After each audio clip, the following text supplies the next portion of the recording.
apocalypse. Okay.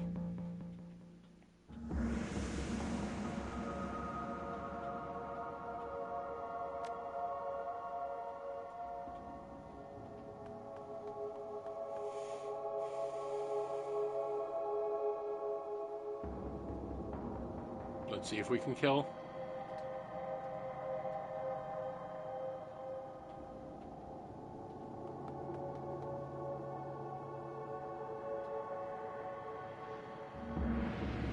Oh, Apocalypse now comes with us? Okay.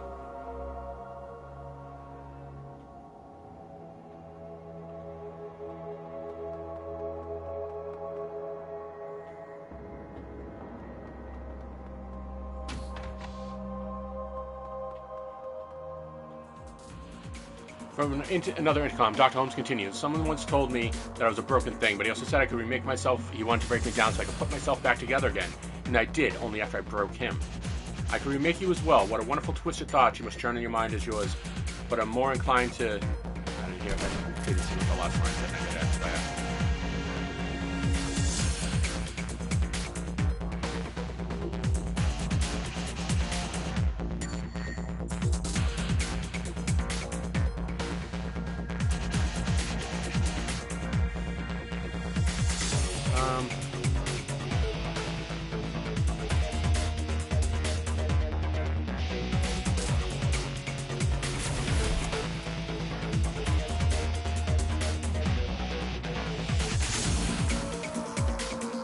Nice.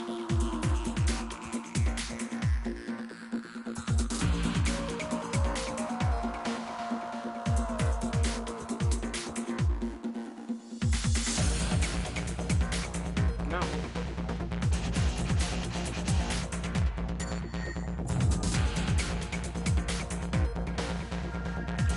I didn't want to escape. I didn't know how to get out of that without...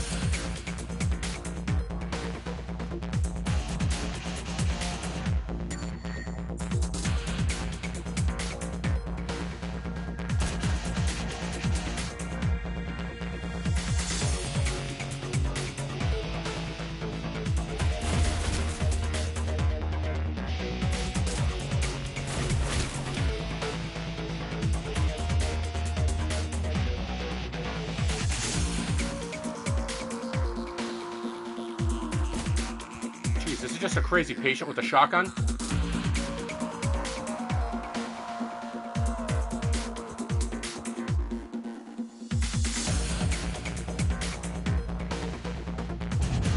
That's how we do it. Okay.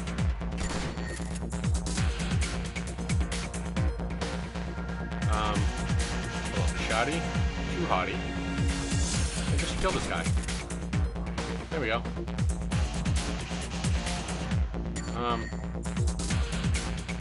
Let's go this way, right? Keep everybody together.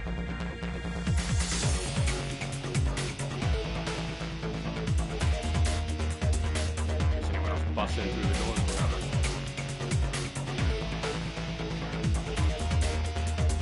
Pop and pop to cover, baby.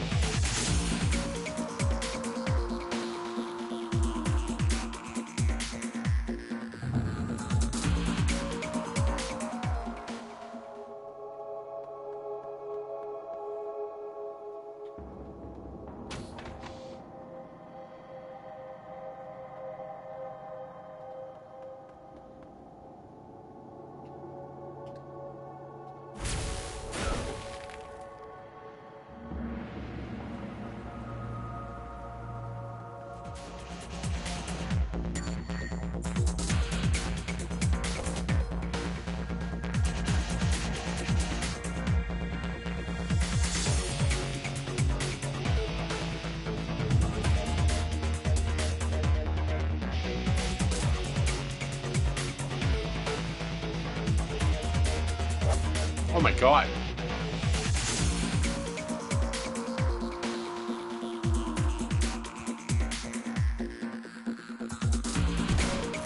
Yes.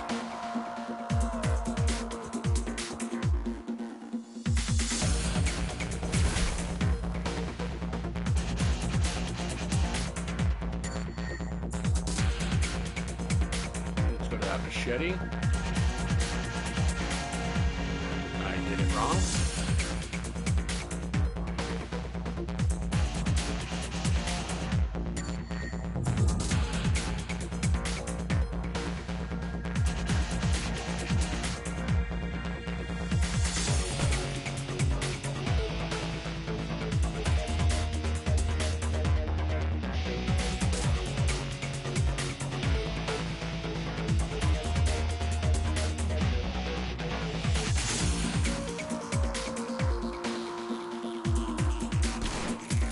Yeah.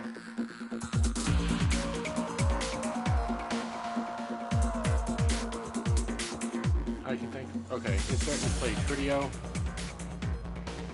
Got some cutout chips in the last week. Tried them out on patients with violent flashbacks, hoping it would at least mellow them out some. It was like night and day. Once the chip was installed, all of their psychotic break triggers were blocked. Ms. Yushkin has gone 4 days without attacking the staff or herself. In today's interview, Mrs. Yushkin told me she hated her legs. She said they were stumpy, unattractive. I haven't done a transplant in years, but I ought to give her new legs. Her face lit up like it was Christmas. At least her cutout can block out the surgery and painful recovery process. I put in an order to the organ grinders to send me anything leggy. Maybe I'll get some elf legs and see how she likes them. I was walking to the organ grinders downtown. There was some kind of event happening at the Mega Media. They had a puppet there from Maria Mercurial's label with a PersonaFix chip installed, making her an exact doppelganger.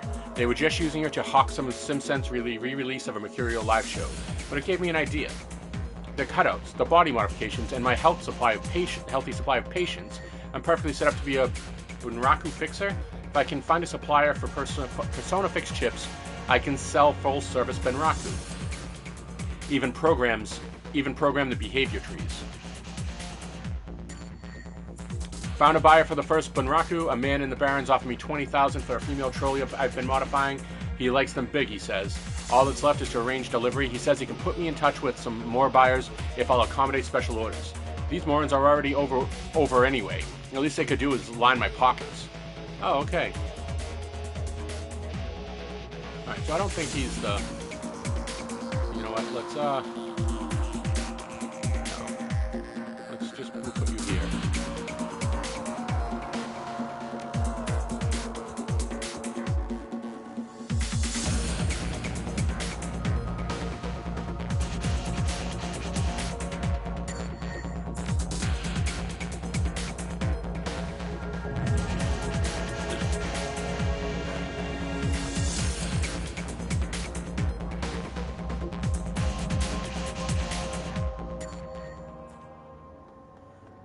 Want to heal this person before you get going.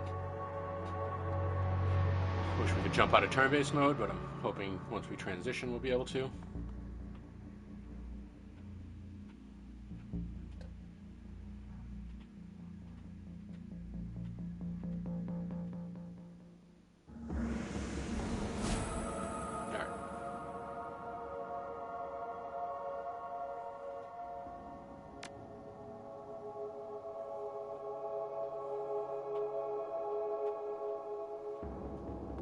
Let's go.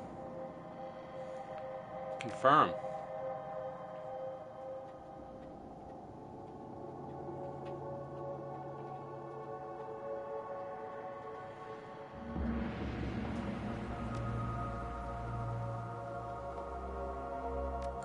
Yes.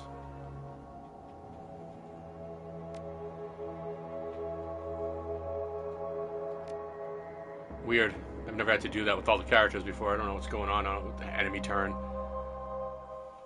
What is going on in here?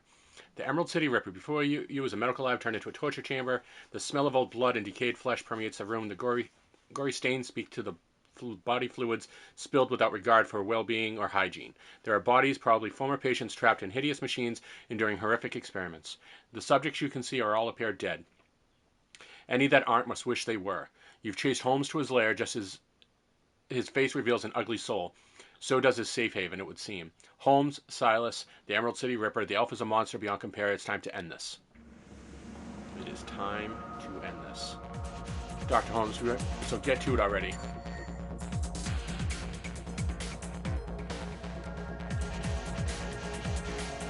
Patience, patience. We're not done here yet. I have one last examination to conduct. Petzels, subdue them! What is a Petzel?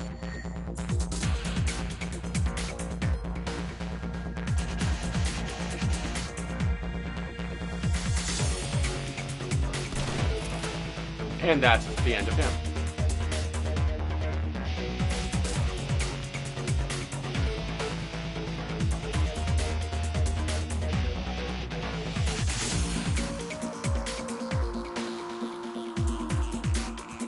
Yeah, go flank that baby.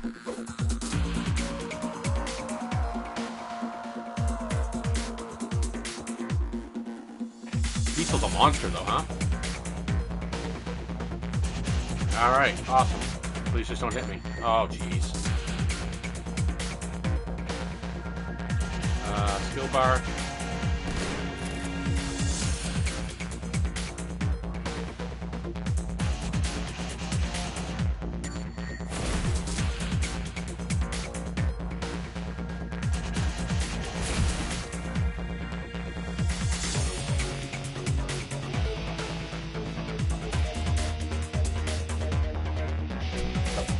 Nice, okay.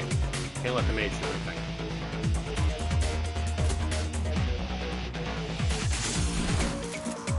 Okay. I'm gonna have to get Shannon out of there. Oh, this thing.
Oh, what?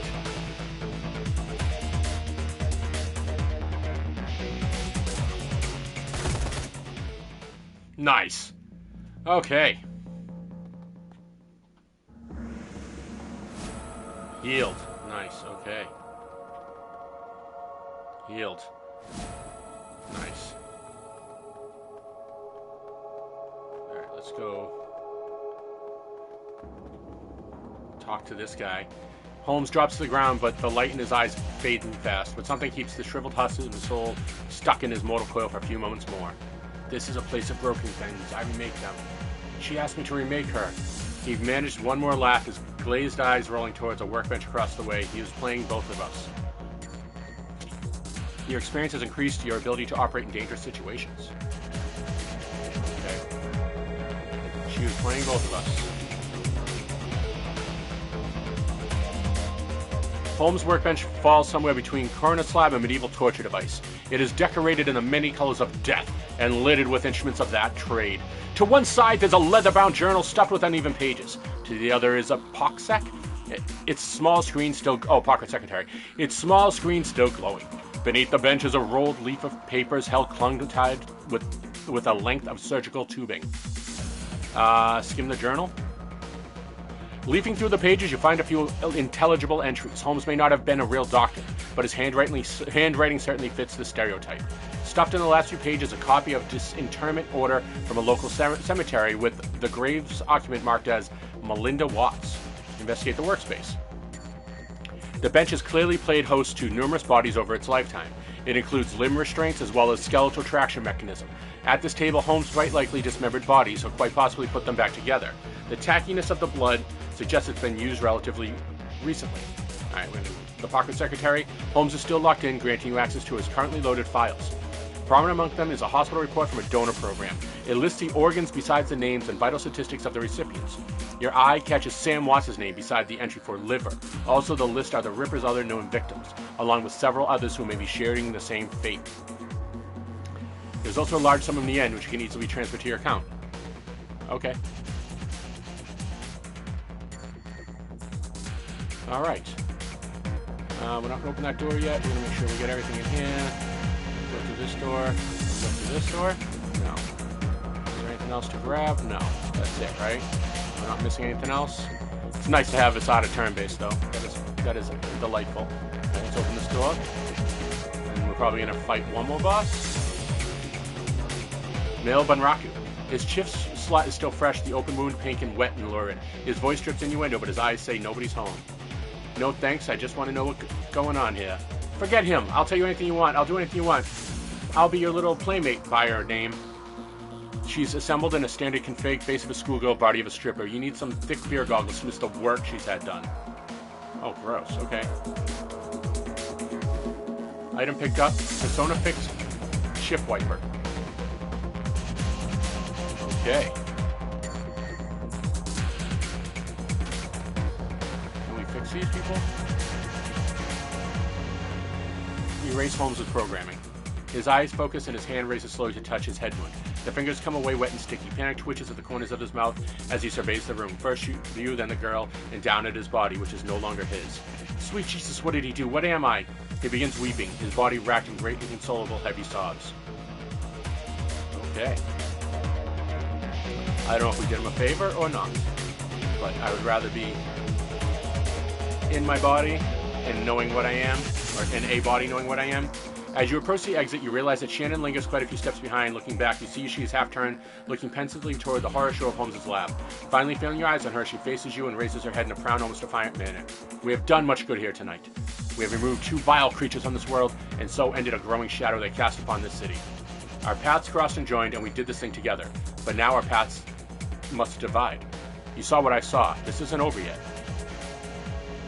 Hate to say it, but the job ain't over, lady. This was never a job. The work we did because it was right. A distant cry of pain echoes down somewhere above, and the young shaman pauses to listen to the tortured sound. There's still more work to be done for both of us, but what must be done differs for each of us.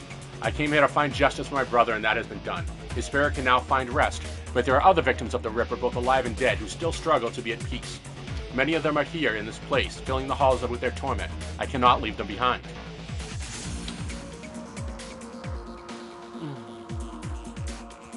There's no way I can change your mind? I'm afraid not, but thank you. Because of you, my brother's killer has met swift justice, and justice is the only sort of man Holmes has deserved. Death. I will now set the task of healing those he has left behind.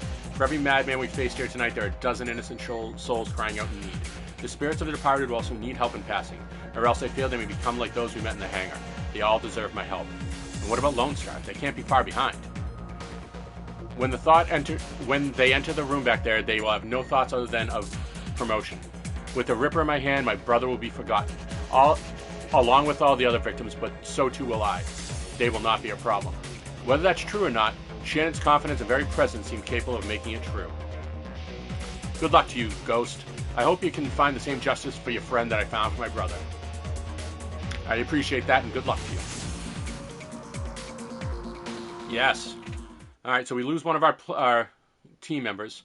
Loose ends. The ride back to the Seamstress Union is quite quiet compared to the pandemonium left behind at Mercy Mental Hospital. Lone Star squad cars pass you on the road, sirens blaring, no doubt in response to the aftermath of your showdown with the late Dr. Henry Holmes, the Emerald City Ripper, the man who violently repossessed the internal organs of Sam and Jessica's mother, Melinda Watts. And although the killer is dead, the grip on the city is broken. And it's clear he wasn't working alone. There are loose ends that need to be tied. The taxi turns onto Redmond Way, cruising past the now familiar landmarks, until the Seamstress Union, in all its decadent, seedy glory, materializes between swipes of the overworked windshield wipers. Time to evaluate your next move. My next move is going to have a bite of my sandwich.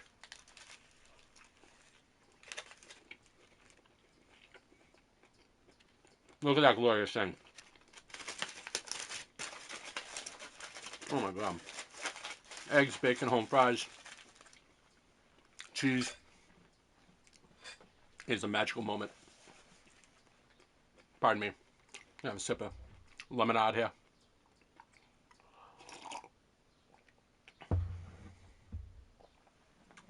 All right. We're going to continue on. We're still playing Shadowrun Returns here. I'm very excited. Even though it's a little rough on my... There she is. A little rough on my voice. The Union is quiet in this afternoon. The salarymen and wage slaves haven't migrated from the nearby offices and suburbs to dabble in the exotic just yet. Johnny Clean is talking with Cherry Bomb and Miss Kubota when you walk up. We were just talking about you, Ghost. And the Emerald City Ripper. Ironic that you tracked a serial killer into a mental hospital. Johnny Clean told us where you were going, Ome. We have been waiting for your return. I thought you knew better than that, Johnny. Johnny frowns and nods. You're right. I should have kept my mouth shut. I should know better. It's just that we have a personal stake in the Ripper murders. We each have our reasons for wanting the killer found. Sam was a regular here, and his loss has been felt, regardless of his shortcomings. The whole sprawl has been shaken by these killings as well. The randomness of them. No one knows if they will be next or what... This is a reminder. Or what... Yeah. No one knows if they will be next or what the killer might take from them. I admit that the killings have hampered business as well. I'm sorry, but it's true. It does not help that Sam's body was found down the street from here. Even my regular customers have been loath to venture out with a killer on the loose. Now tell us, Ome, did you find the person responsible for the murders? The person responsible, no. The killer, yes. I don't understand. Are you saying the killer wasn't responsible for his own actions? This sounds more complicated than I suspected. It is. The head of the asylum was killing specific people to harvest body parts. Yes, that's what we want. But the three are silent as the news sinks in. So Sam had an organ transplanted from his mother, and then Ripper killed Sam and all those other people just to reassemble Sam's mother? Looks like it. I sense a cause and effect in this. Coyote and Jake Armitage just left here to attend Sam's funeral. I'm told there will be a reinterment ceremony for his mother as well. His sister invited me to the funeral and the reinterment when I met her here. Think his sister Jessica had something to do with it? Hang on, I saw Sam's sister when she was here the other day. She was as corp as they come, but I can't imagine a lady like that behind a series of murders. There's got to be something else going on. It's clear that you must go to the funeral and talk with Jessica Watts. I will, and I'll get some answers. I'm sure you will. Miss Kabuto raises her hand and conversation stops. Wait, before you go, there is one thing you did not tell us. Ghost, where is this Emerald City Ripper now?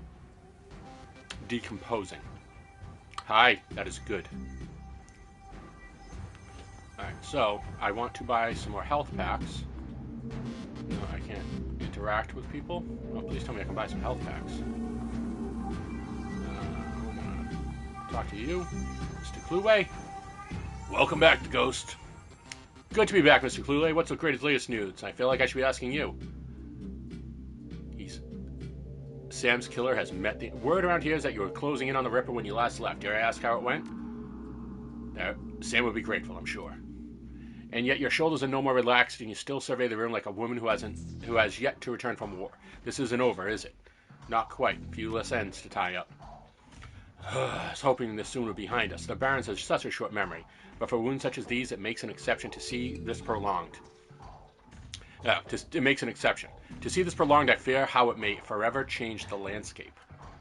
Gangs have already started to take advantage of the chaos left in the Ripper's wake, and that only serves to destabilize what semblance of order there was, paving way for the megacorps to make land grabs and push poor, sinless further into the fringes where the dangers are the greatest. Sooner or later, even the Union could be threatened. Well, good thing the Union's got you then. Good thing we've got each other. Take care, Ghost. Alright, we gotta go down here, buy a couple more med packs before we get on with our day. We just used them in that last mission when we didn't have to. But we did not know that. This is the Ripper Doc. You're a magic guy. I think you are stuff David Fry. I need... no, you're the Ripper Doc, right? Or I need some new gear. You know, you're the... TV Gruberman. You got firearms. I don't want anything from you. Nothing right now. AGU. Eric Mesherman. I'll take a look. No, it's not you. Is it you? I think you're just magic, right? Yeah. Maybe it is the doc that has the feeling of that. Sarah Castle. Actually, I see medical supplies. Yes! This is what we want. Yeah. I guess we'll do 2 of these. Oh, jeez. Take 2 of these and 1 of these. And then I guess 1 of these. Bye.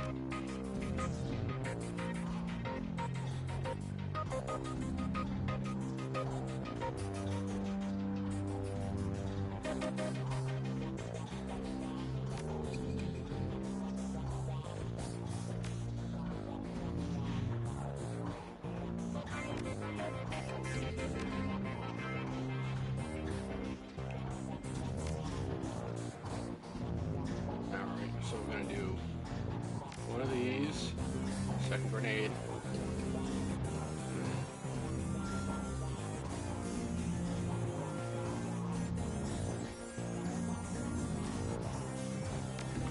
Okay, so we don't want to take anything else off. We just want to take this off and replace it with another grenade. Confirm. Never mind. Let us go on with our day. Scene transition. And scene. Alright. Let us go.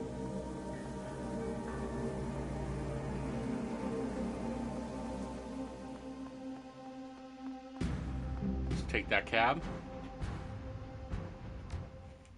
Yes, we are going to take a... The sun has nearly set when you reach Our Lady of Blessed Sacrament. Its cemetery, dilapidated and overgrown, sits atop a small hill on the outskirts of the city. The somber enclave of the dead overlooking the sprawl of the living. The Seattle rain continues unabated, and lightning appears over the mountains, exposing the landscape in staccato pulses of stark flashes. You walk the gravel path to the gates of the cemetery. Up ahead, you see Coyote and Jake standing by the gravesite alongside Jessica Watts and another mourner, a beautiful elven woman in a 6-figure outfit.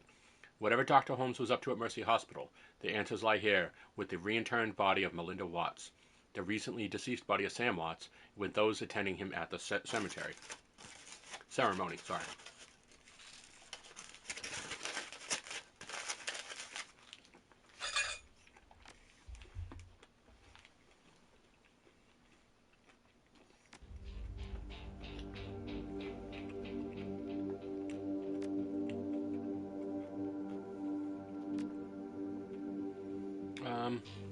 Oh. Range combat 5, yes.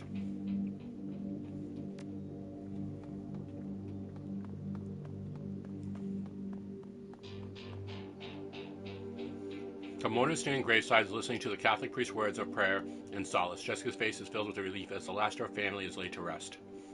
Ashes to ashes, dust to dust, Lord, receive the souls of Sam and Melinda Watts, mother and son, to live together forever by your side. Amen. Thank you, Father. I know that my mother rests easy now that she's finally in the parish cemetery. I'm sorry for the recent loss of your brother, but I'm glad the reinterment of your mother's body here has brought you comfort. She loved this parish, so. She opens her hands to the elf standing across from her. Thank you for coming, Lynn. Your support has meant the world to me. Now I can live again with my new family. The woman is a classically elven beauty, confident, poised, expensively dressed. Of course, I'm glad this ancient ritual brings you some measure of solace. I hope you'll be able to put this all behind you now. Jessica speaks to the rest of you. Thank you all for coming. I didn't realize Sam had so many friends. I appreciate your support and friendship with Sam. I saw him out the night he died, only fitting I see him out today. Sam may have had his problems, but he was part of our family, part of the Union family. He will be missed. Miss Watts, family members, and friends, thank you for attending service. I suggest we don't linger long. The cemetery isn't safe after dark. Thank you, Father. We'll just be a moment. Miss Watts, I know this isn't the best time, but we need to talk. She's guarded, but polite. Very well, but let's not keep Father O'Malley. Thank you, my child. Feel free to call on me as you need. The priest clutches his Bible to his chest and then turns